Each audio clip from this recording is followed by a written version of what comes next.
You can be surrounded by 1,000 people and still feel like you're drowning in silence. Why is that? Why does the most connected generation in history feel the most alone?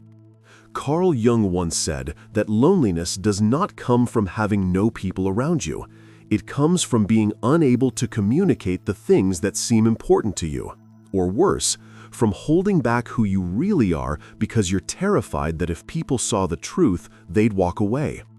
But there's something deeper happening here, something we've forgotten. Jung believed that modern loneliness isn't just about isolation, it's about disconnection from the self. We've built a world where we're more reachable than ever before, yet somehow we've never been harder to reach. We scroll through endless faces, endless voices, endless lives. But we don't feel seen. We don't feel known. And deep down, we wonder if we ever will. Today, we're going to uncover why loneliness has become the silent epidemic of our time, and what Jung discovered about the human soul that explains everything. Let's start with the uncomfortable truth. You're not lonely because you don't have people in your life. You're lonely because the connections you have feel hollow. Jung called this the persona, the mask we wear to fit in, to be accepted, to survive in a world that rewards performance over presence. And the more we wear the mask, the more we forget what's underneath. You show up to work, you smile, you laugh at the right moments, you say the right things.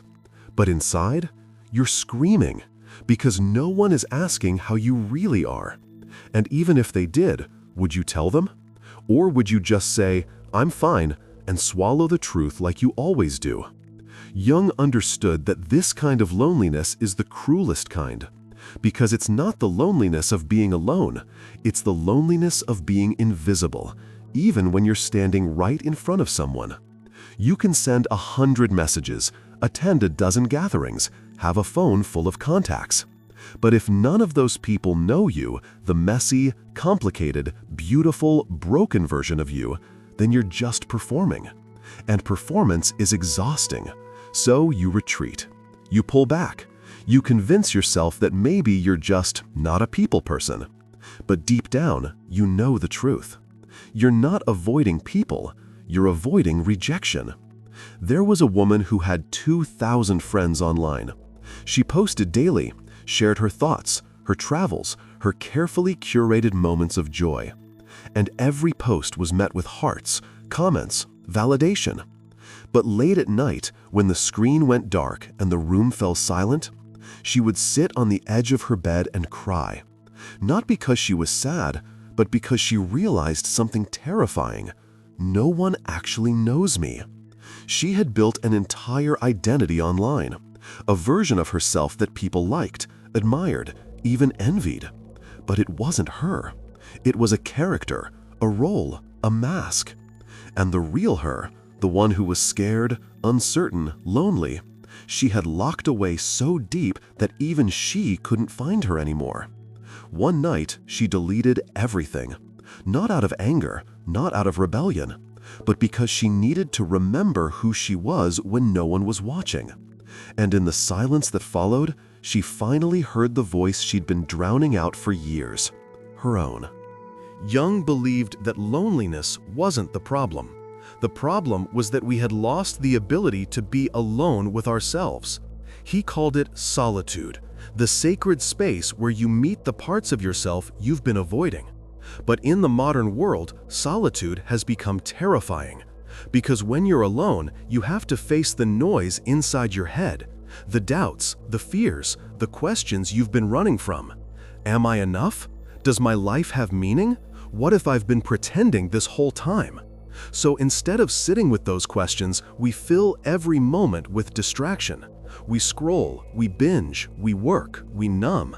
Anything to avoid the one thing we fear most, ourselves. Jung said, "Your visions will become clear only when you can look into your own heart. Who looks outside dreams, who looks inside awakes." But we've become a world of dreamers. We look outward for connection, validation, purpose, never realizing that the loneliness we feel isn't because the world doesn't see us. It's because we don't see ourselves. We've abandoned the one relationship that matters most, the relationship with our own soul. And without that connection, every other connection will feel empty, because you can't share what you don't have. You can't be known by others if you don't even know yourself. There was a man who filled his calendar with plans, dinners, drinks, events, always surrounded by people. He told himself he was living, connecting, thriving. But one weekend, every plan fell through, and for the first time in years, he was alone. No noise, no distractions, just him, and it terrified him. He tried to fill the silence, turned on the TV, called a friend, scrolled through his phone, but nothing worked. The silence was too loud. So he sat with it, and in that stillness, something broke open inside him. He realized he had spent the last decade running from the one person he couldn't escape, himself. He didn't know what he liked anymore, what he believed, what mattered to him. He had become so good at being what others needed that he forgot who he was. And that realization didn't fill him with despair, it filled him with clarity. Because for the first time he understood, the loneliness wasn't coming from the outside, it was coming from within.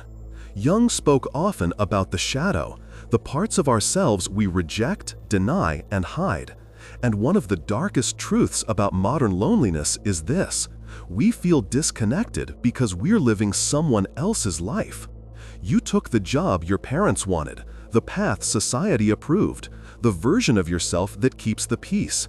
But deep down, there's a part of you that's suffocating, a part that wants to scream, "This isn't who I am." Jung called this the unlived life, and it's killing you slowly, not with drama, not with catastrophe, but with quiet desperation. You wake up, you go through the motions, you check the boxes, but you don't feel alive. Because you're not living your life, you're living the life you think you're supposed to live. And the loneliness you feel, it's not because you're disconnected from others, it's because you're disconnected from yourself, from the dreams you buried, the desires you silenced, the person you were before the world told you who to be. Jung said, the most terrifying thing is to accept oneself completely, because to accept yourself means to stop pretending. It means to stop performing for an audience that will never be satisfied. It means to finally say, this is who I am, and if you can't accept that, then you were never meant to be in my life. And that truth is terrifying, because it means letting go of people, places, and versions of yourself that no longer fit.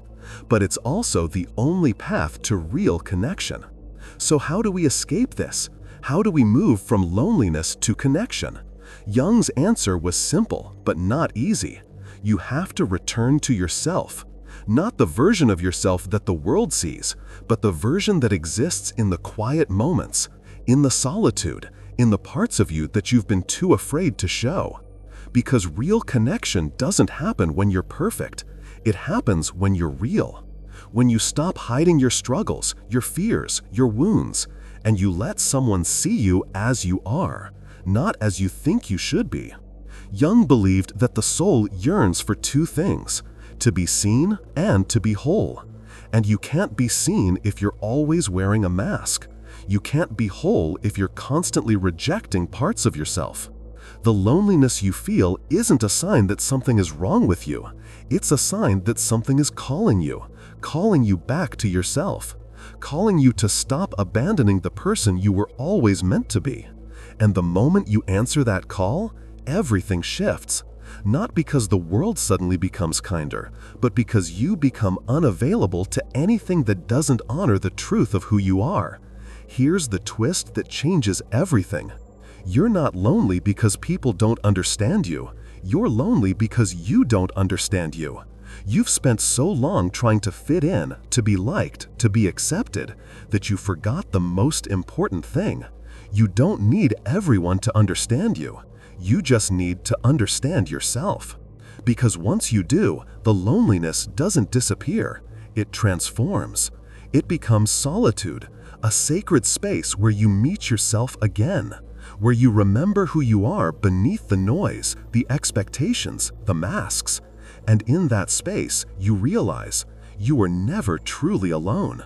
You were just waiting for permission to be yourself. And no one can give you that permission, only you.